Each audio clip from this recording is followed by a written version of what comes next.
नमस्कार दोस्तों, मैं योगेश मैकेनिक एक बार फिर से आपका स्वागत करता हूं अपने यूट्यूब चैनल में। दोस्तों, जैसा कि आपको थंबनेल देख के समझ में आ ही गया होगा कि आज का वीडियो हमारा माइलेज सेटिंग के ऊपर है।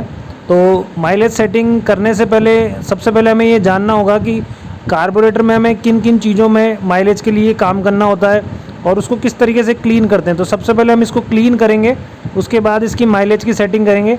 तो ये हमने हीरो प्लेजर का कार्बोरेटर ले रखा है, तो हम इसको ओपन करते हैं और फिर आपको एक एक चीज़ों के बारे में बताएंगे कि बीसी स्क्रू क्या होता है, एयर स्क्रू क्या होता है, मिक्सचर स्क्रू क्या होता है, फ्लूट पिन क्या होती है, फ्लूट नीडल क्या होती है, माइलेज कैसे सेट होता है, पेट्रोल कितना खोलना पड़ता है, एयर स्क्रू की सेटिंग क्या होती है।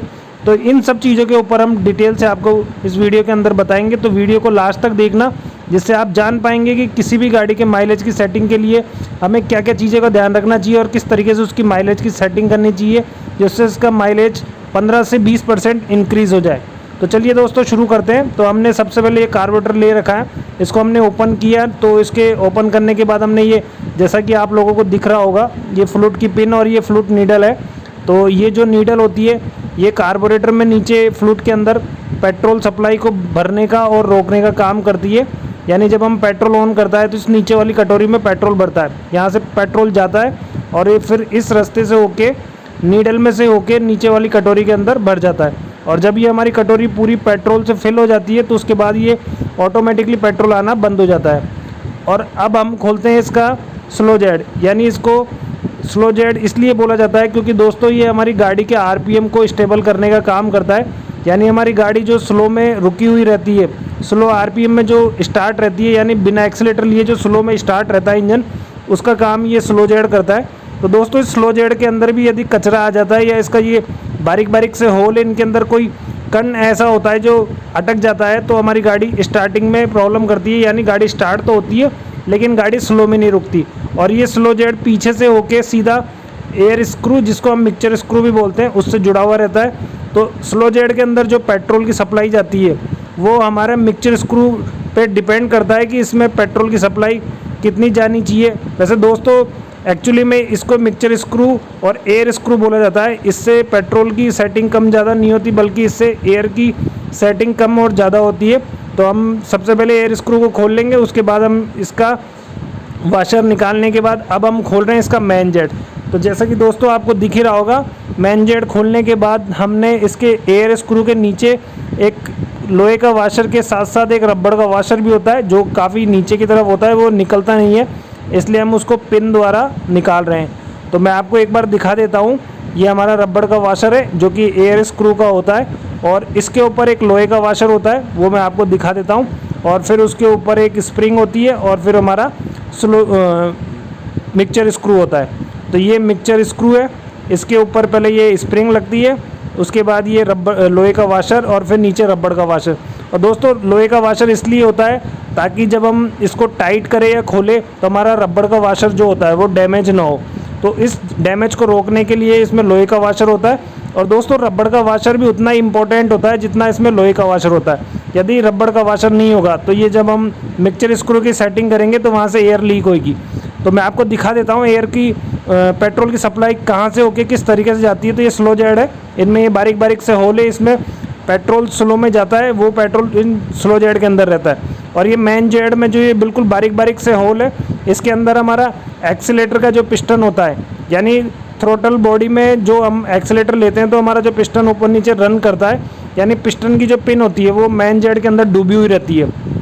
तो जितना हम एक्सीलेटर लेते हैं उतनी पिन ऊपर आ जाती है और मेन जेड के जो होल होते हैं उनमें से पेट्रोल की स्पीड ज़्यादा तेज़ी से हेड की तरफ जाती है, जिससे हमारी गाड़ी का पेट्रोल खर्च होता है और हमारी गाड़ी एक्सीलेटर तेज़ लेती है। तो चलिए फटाफट से हम इसको साफ़ कर लेते हैं और फिर इसको फिट करके आपको बताते हैं कि इसकी फ़िटिंग किस तरीके से करें और इसकी माइलेज की सेटिंग भी किस तरीके से करते हैं। तो पेट्रोल से क्लीन करने के बाद हम सबसे पहले इसका मिक्सचर स्क्रू लगाएंगे, जिसको एयर स्क्रू भी कहते हैं। तो उस स्क्रू के अंदर हम पहले स्प्रिंग, फिर लोहे का वाशर और उसके बाद ये रबड़ का वाशर लिया।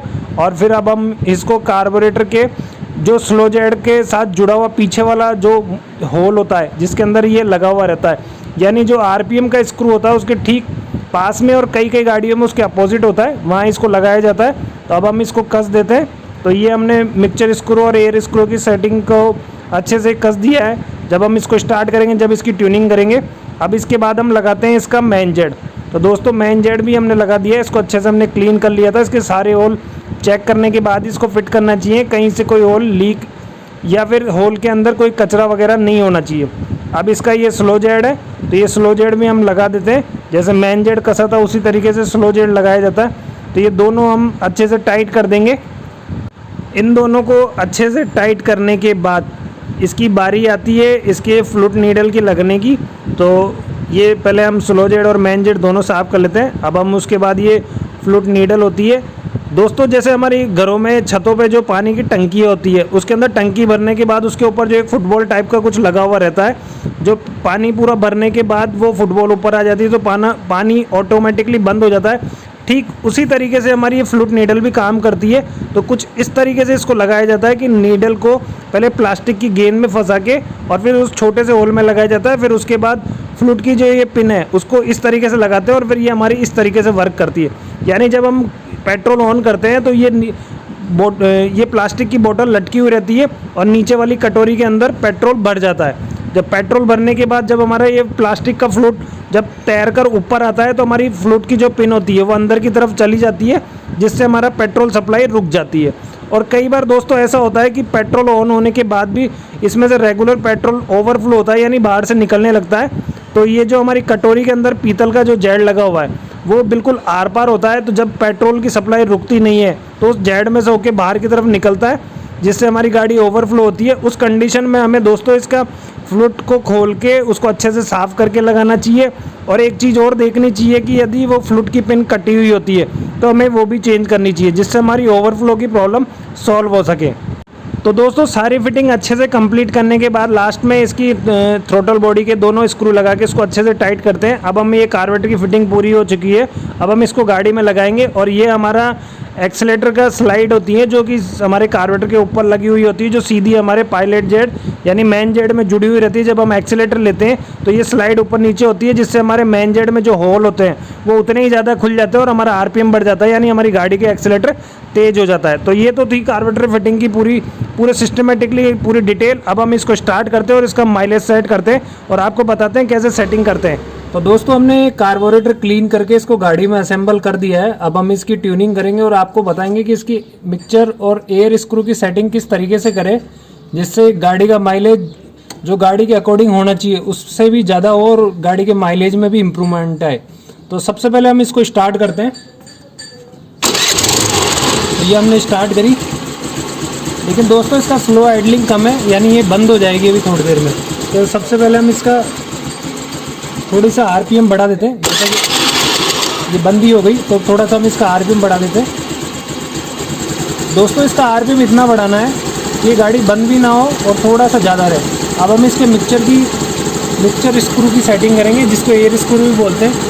तो हम पहले इसको इतना कस देते हैं जहाँ तक ये बंद होने की पोजीशन पे आ जाता है। और दोस्तों कसते समय यदि इसका आरपीएम ऊपर जाता है तो ये इसके एवरेज सेटिंग की बहुत अच्छी कंडीशन है, जिससे हम पता लगा सकते हैं कि इसका एवरेज अच्छे से सेट हो रहा है। और यदि ये कसने के बाद इसका आरपीएम ऊपर नहीं जा रहा है तो इसका मतलब इसका वाल लीकेज है।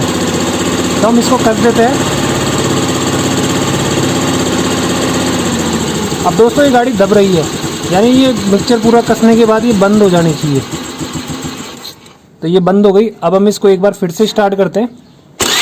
जब हमने स्टार्ट कर दी, अब हम इसका एयर स्क्रू को वापस से खोलते हैं। पहले हमने कैसा था, अब हम इसको खोलते हैं। तो धीरे धीरे खोलना है और इसको तब तक खोलना है जब तक इसका आरपीएम बिल्कुल टॉप पे ना आ जाए। और कम से कम 2 सेकंड तक वेट करना है, क्योंकि दोस्तों पेट्रोल को इसके एयर स्क्रू से सप्लाई होने में कम से कम 2 से 3 सेकंड का समय लगता है।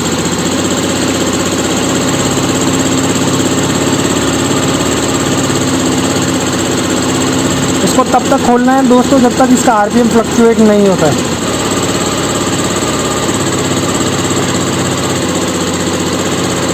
तो दोस्तों इसका ये आरपीएम अभी इस समय टॉप पे आ चुका है। इसके बाद यदि हम इसको खोलते हैं तो हमारी गाड़ी दबने लग जाती है। देखिए ये दबने लग गई है। तो हम इसको वापस से उसी पोजीशन में ले लेते हैं जहाँ पे इसका आरपीएम टॉप पे था। तो ये इसके एयर स्क्रू की सेटिंग हो चुकी है और हमने जितना इसका आरपीएम बढ़ाने के लिए आरपीएम के स्क्रू को कसा था उतना ही हमें वापस से खोलना है।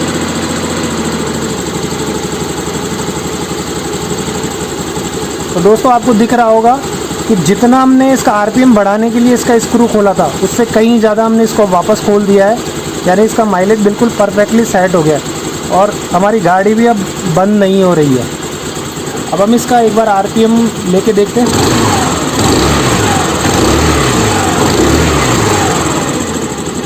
तो ये दोस्तों गाड़ी का माइलेज सेट हो चुका है, हमारी गाड़ी बंद भी नहीं हो रही है। आई होप जो मैं आपको समझाना चाह रहा हूँ वो आप अच्छे से समझ गए होंगे। चाहेंगे दोस्तों जो हमारे पास अनुभव था वो हमने आपके साथ शेयर किया और इसी तरह की नॉलेजफुल वीडियो हम लेके आते रहते हैं। और दोस्तों हमारे वीडियो को यदि आप पहली बार देख रहे हैं तो हमारे चैनल को सब्सक्राइब करना ना भूलें।